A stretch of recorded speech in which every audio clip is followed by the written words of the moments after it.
Hi, welcome to LillySquared. A video podcast by women for women. We're so excited you guys can join us on our first episode. We just want to tell you guys how we got this idea.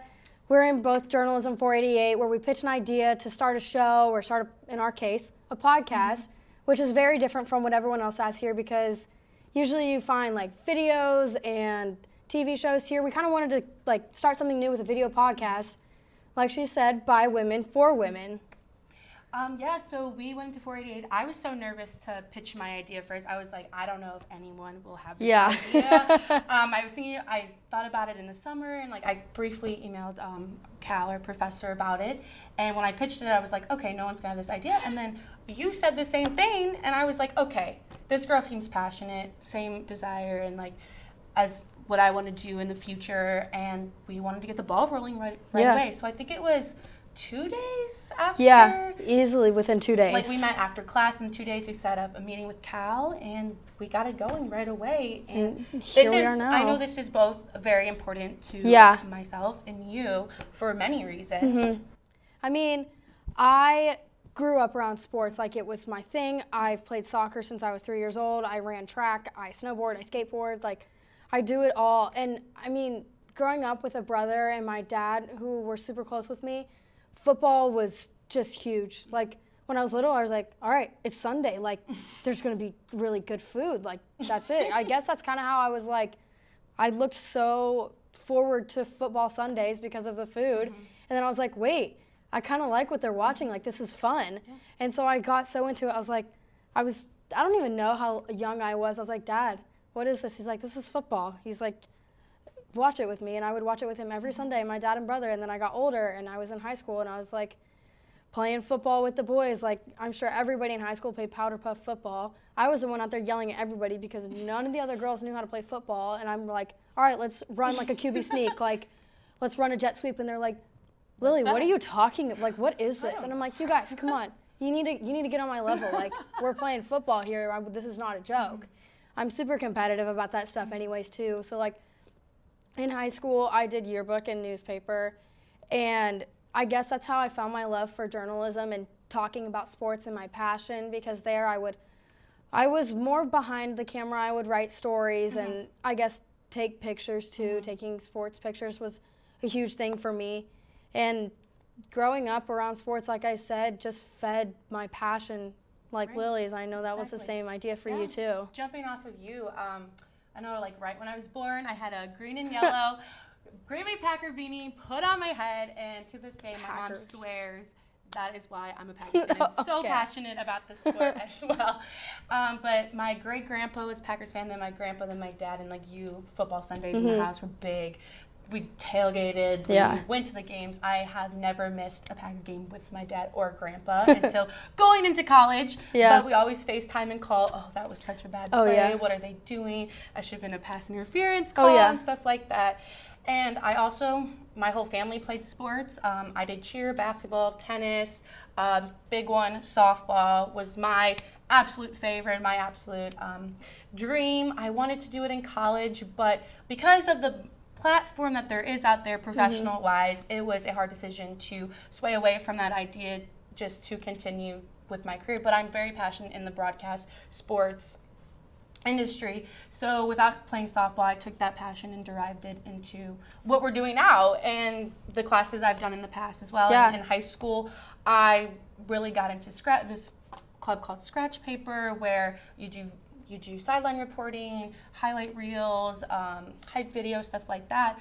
But I found it very interesting that I was kind of the only woman within in that club and stuff. And I think in here too, there's so many talented women that want to pursue this career. And another reason why we wanted to do this is to just be able to empower each other and be able to say hey, we have the same passion as you, so let's work as a team, let's get together, let's put our faces out there.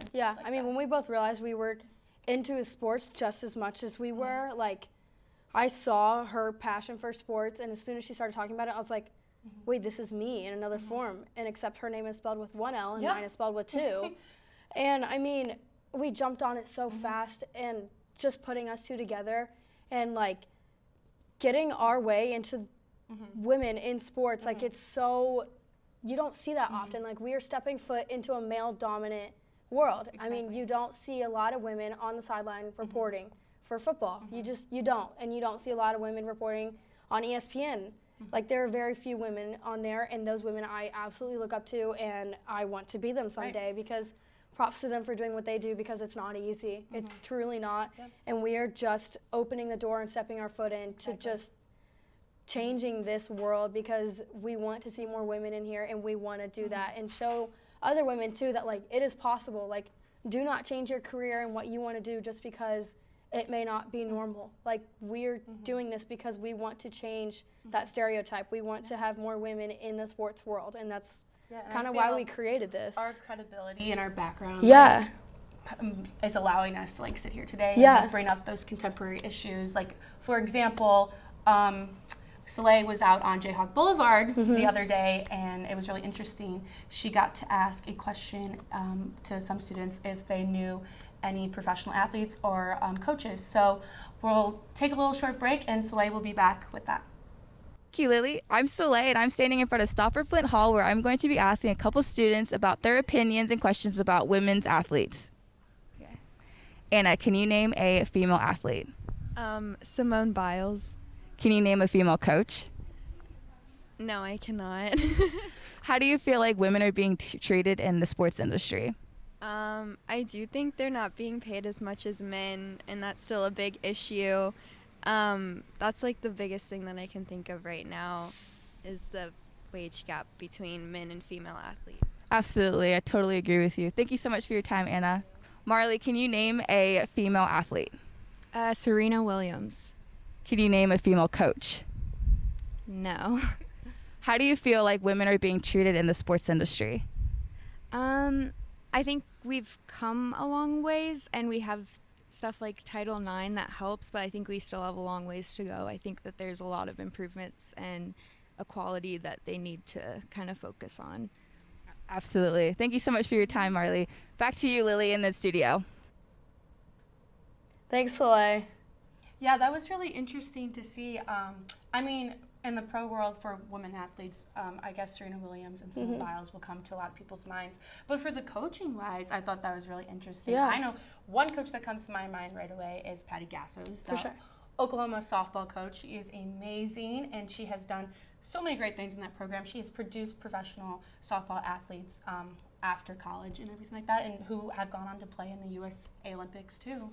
Yeah, and someone I really think of is Katie Sowers, the second woman in the NFL to be a coach. She is with the 49ers right now, and previously she was a training assistant for the Atlanta Falcons. And I mean, when she entered the league, like I said, she was the second woman to coach ever, and I think that's amazing because now, like I said, she's with the 49ers, who are making their way back up to being hopefully a good team. I mean, they're there, but like, she's in this as much as anybody else is, and I think it's so cool that, you know, she's training these men to do what they're doing, and these guys are taking orders from her as if she's the boss. The boss, yeah, the boss lady. Well, thanks again, Soleil. But now we're going to throw it back to her with sports update.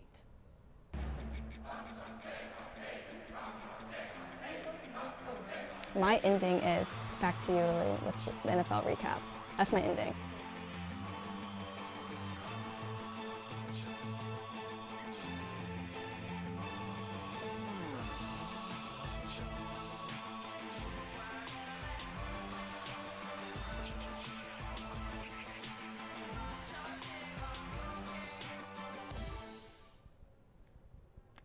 This past weekend, the Jayhawks traveled to Conway, South Carolina, where they faced the Coastal Carolina Chanticleers.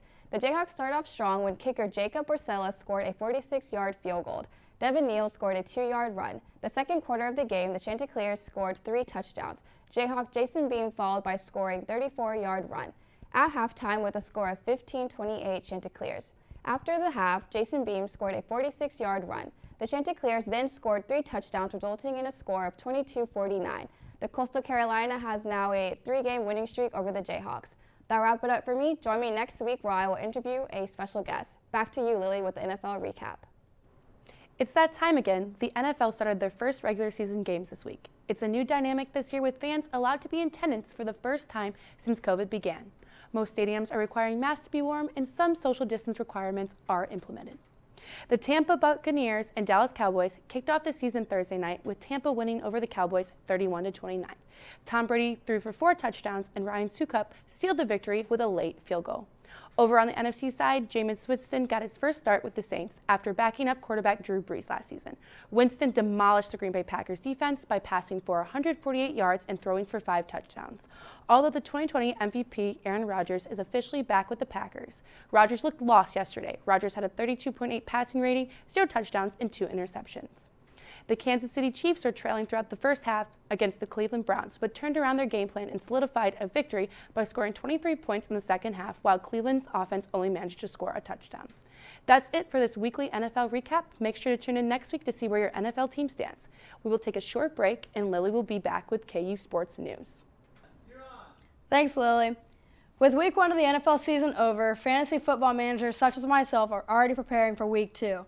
I mean, come on, it's week 1, and I already have a target wide receiver out of mind for 6 to 8 weeks. Not only am I counting on Jerry Jeudy, but the Broncos are desperate for someone to give their offense that spark again. With Jeudy out for these next few weeks, I'm going to hit the waivers, putting my trust in someone who will have a lasting power and someone who can stay healthy and I can trust to get the job done throughout the season. Of course, some of these first-year wide receivers are quite notorious for their inconsistency. But then, tell that to fantasy managers when they bring up Justin Jefferson. Just a season ago, the Minnesota Vikings found a star in Jefferson, the 5th wide receiver off the draft board at pick number 22, and that turned out exceedingly nicely with a rookie record of 1,400 receiving yards, along with 888 receptions and 7 touchdowns. If you're looking for someone who could potentially be the next Justin Jefferson, I'd run to your fantasy waivers and check the availability of Justin Waddle, even Mike Williams, and Corey Davis, who both had huge first weeks. In other fantasy news, I almost lost my mind last night with the Ravens and Raiders game going into overtime. Let me paint this picture for you. I'm up 20 points going into the night. All of my players have played, but the guy I'm up against has 2 players left. Mark Andrews, Baltimore's tight end, and Justin Tucker, the best kicker in the freaking league. And I'm thinking to myself, great, this is going to be a stressful night and not a good fantasy year if I lose week 1.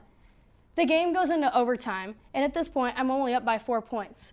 Luckily, both teams were all over the place in overtime. I mean, I don't even know what they were doing. I'm talking like interceptions, fumbles, like the ball is back and forth.